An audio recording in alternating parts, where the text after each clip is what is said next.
Cześć, z tej strony Kinga.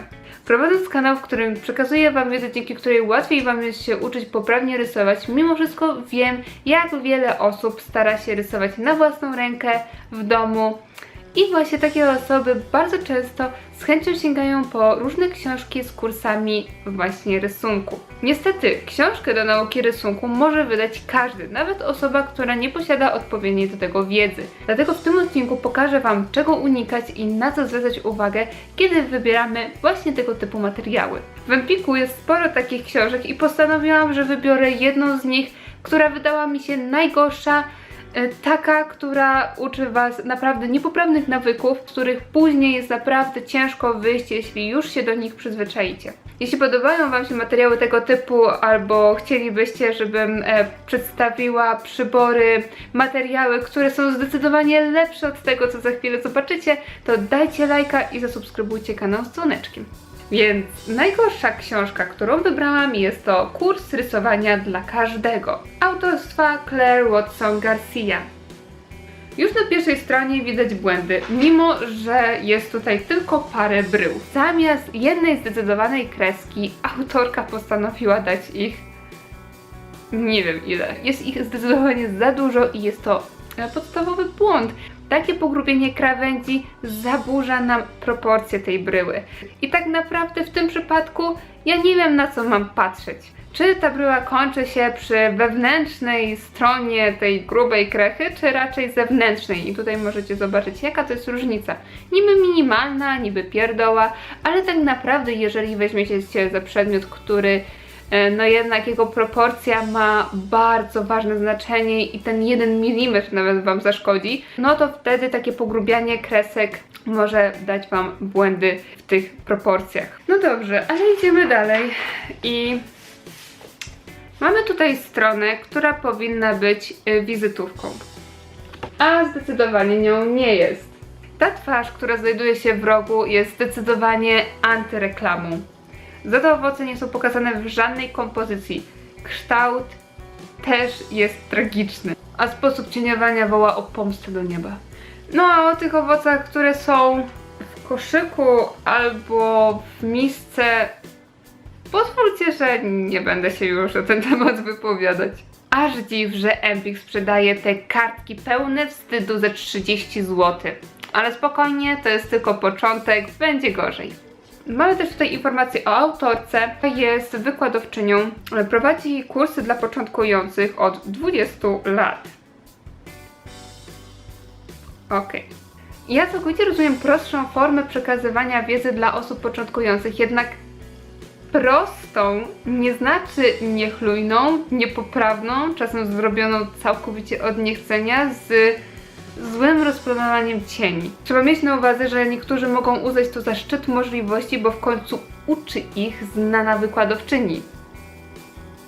No, to się ceni, nie? I w pewnym momencie stają się zmanierowani, ciężko jest im osiągnąć wyższy poziom, bo przecież za przykład mieli oto taką piękną, martwą naturę. Jeszcze kilka lat temu, gdybym narysowała coś takiego, nie czułabym satysfakcji. No dobra, ale przejdźmy do spisu treści, który tak właściwie nie jest najgorszy, bo rzeczywiście uczy podstaw. Tak naprawdę dopiero na 41 stronie mamy bryły. Tak, bryły, o których tak dużo mówię. A ponoć ja sobie wymyśliłam tą metodę. Tak, niektórzy uważają, że to ja sobie ubzdurałam, że ludzie powinni rysować na początku bryły. A tutaj mamy panią, która praktykuje to od 20 lat, więc jednak ja sobie tego nie wymyśliłam. No, ale niestety idea tutaj nie idzie w parze z praktyką, ponieważ znowu mamy to samo, że nagromadzenie tych krech, gdzie już naprawdę ciężko jest stwierdzić, jakie proporcje ta pani chciała tutaj zawrzeć. I oczywiście, jeżeli Wy dopiero co zaczynacie swoją przygodę z rysunkiem, zrobicie właśnie taką pracę, to super, to naprawdę bomba. Ale babka z 20-letnim doświadczeniem? No to coś jest nie tak. O Boże, nie.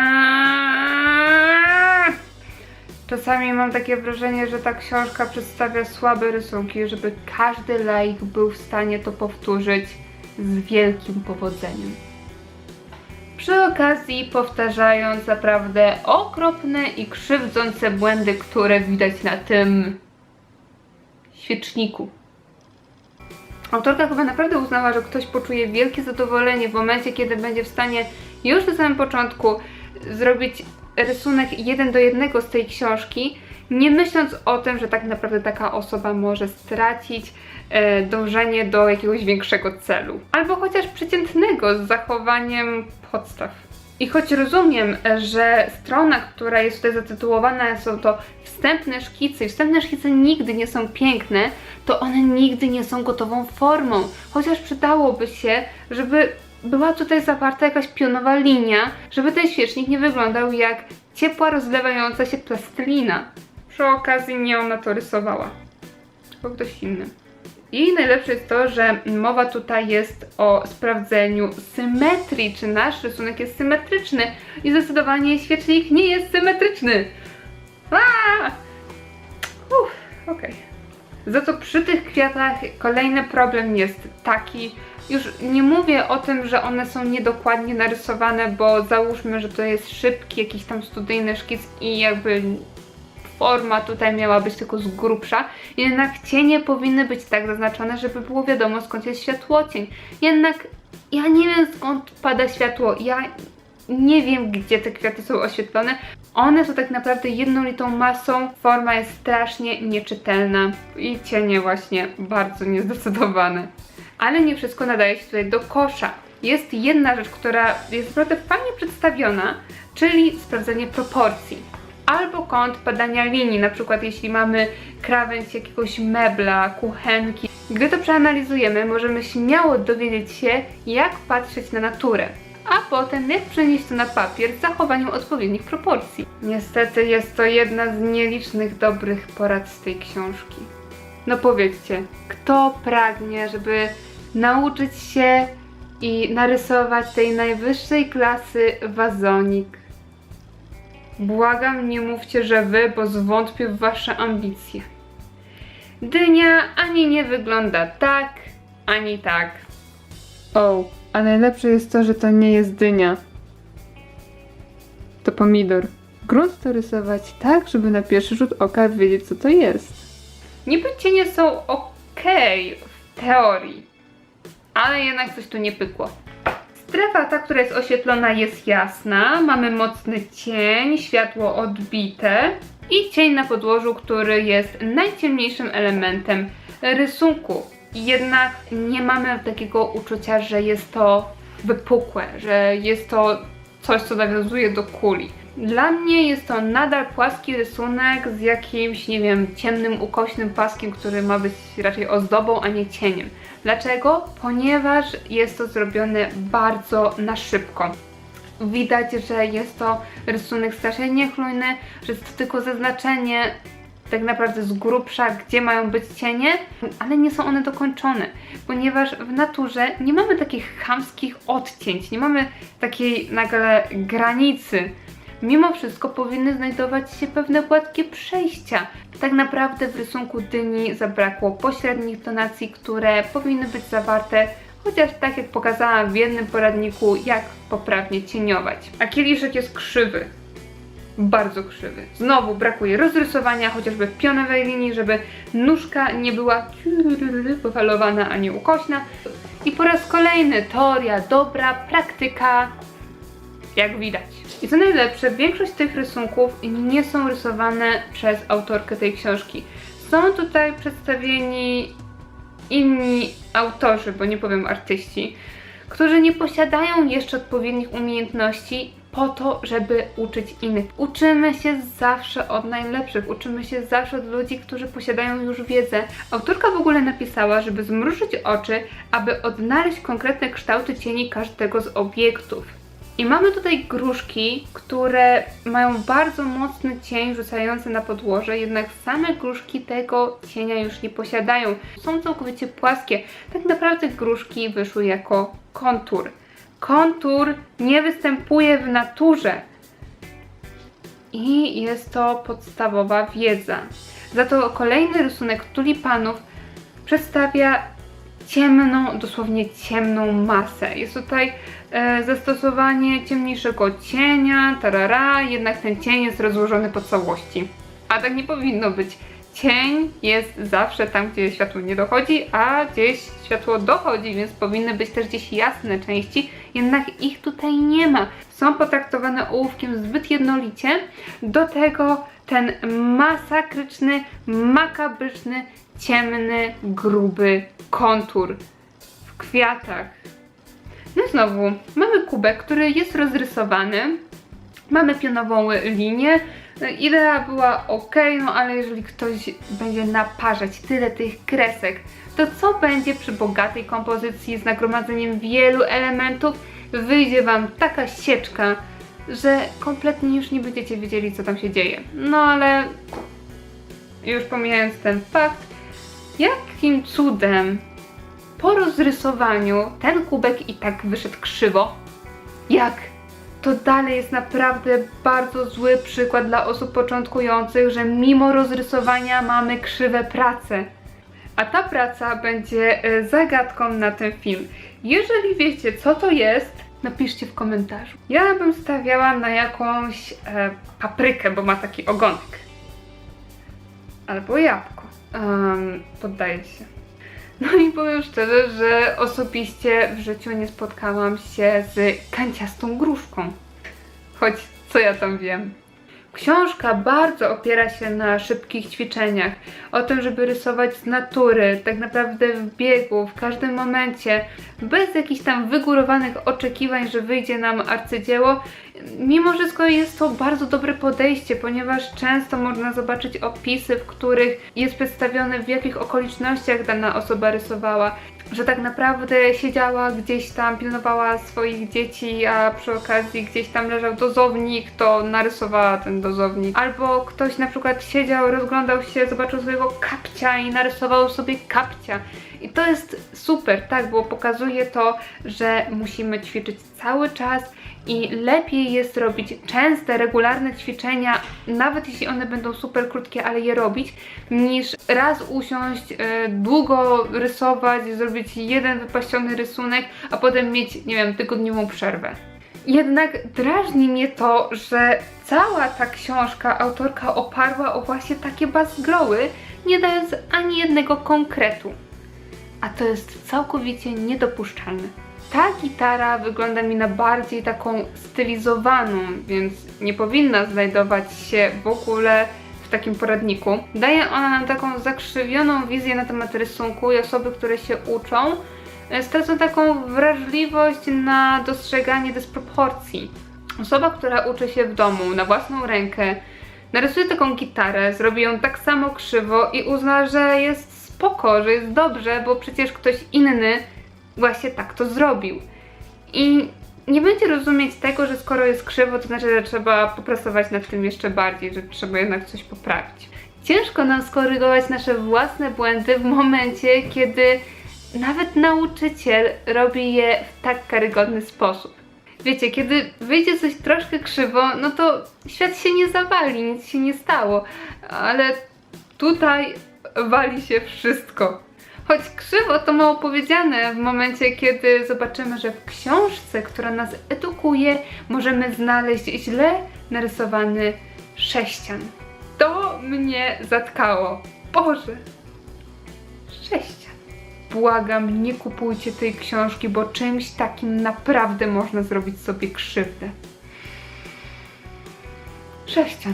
No dobra, to teraz twarz. Powiem wam szczerze, że przez to, co wcześniej widziałam, to ten dział zaczynał mnie interesować coraz bardziej. Na początek oczywiście rysunek reprezentacyjny. Wiecie, że to jest ironia, nie? Okej. Mamy proporcje. Okej. Czego unikać?